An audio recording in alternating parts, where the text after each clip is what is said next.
Panginoon, tinataas ko po sa inyo ang aking anak. Pagalingin niyo po siya. Kung kasalanan po yung mga nagawa ko at ito po ang parusa,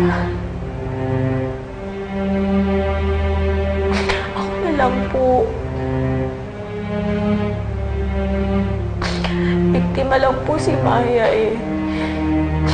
Nagmamakaawa po ako sa inyo. Pagalingin niyo po siya. Iligtas niyo po siya.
Isabel!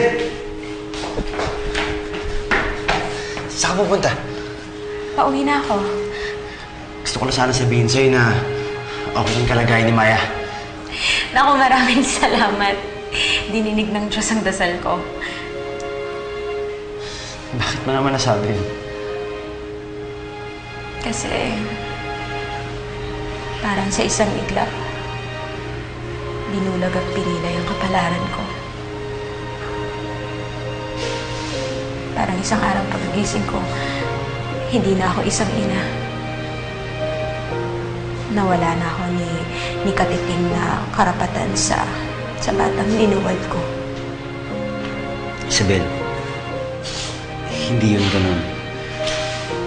Nadinig ng Diyos yung dasal mo.